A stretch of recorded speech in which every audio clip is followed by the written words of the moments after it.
5 seconds. Start. अध्यक्ष महोदय, सबसे पहले मैं अपने माननीय कार्यकारी पार्षद महोदय का, जिन्होंने बजट भाषण दिया है और अपनी नीतियों की घोषणा की है, उसके बारे में उनको हृदय से बधाई देना चाहती हूँ। विराम।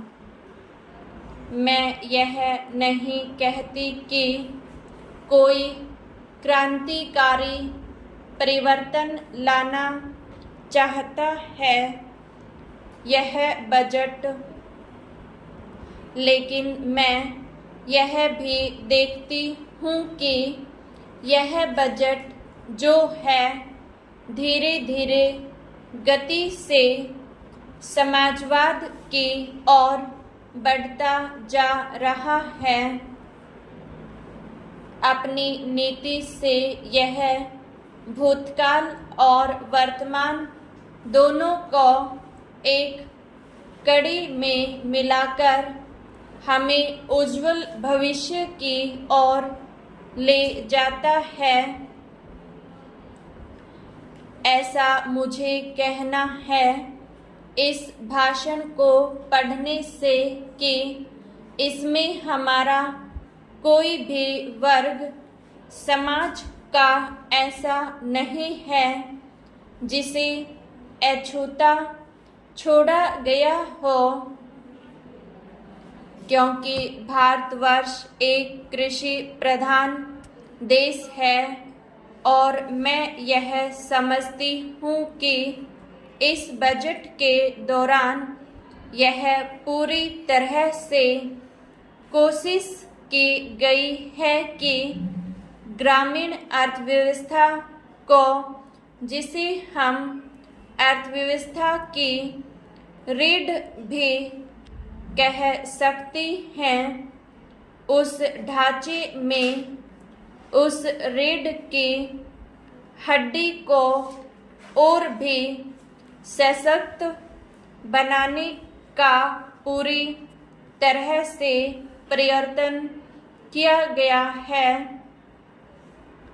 हमारे ग्रामीण भाइयों के लिए जो कोशिशें की गई हैं इस बजट के अंतर्गत, वह है उनको सिंचाई के लिए कुएं, गांव में उनके लिए पक्की सड़कें,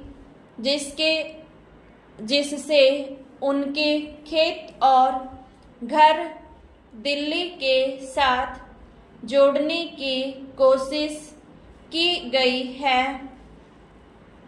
जितनी भी इसमें व्यवस्था की गई है उससे ग्रामीण भाइयों को बड़ी भारी सहायता मिलेगी।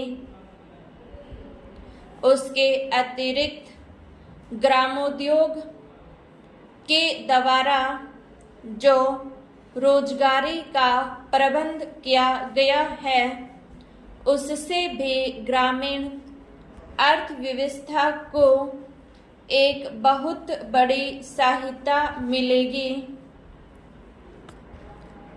मैं इनका ध्यान इस ओर दिलाना चाहती हूँ कि जहाँ तक शिक्षा का संबंध है, इस बजट में कोई विशेष प्रावधान नहीं किया गया है। मैं यह नहीं कहती कि शिक्षा के दौरान ज़्यादा स्कूल न खोले जाएं, पर हमारी यह नीति होनी चाहिए कि भले ही स्कूल थोड़े खोले जाएं, पर सबसे बड़ी आवश्यकता इस बात की है कि शिक्षा की नीति में परिवर्तन का ज़्यादा आवश्यकता है। क्योंकि हम प्रजातंत्र में रहते हैं।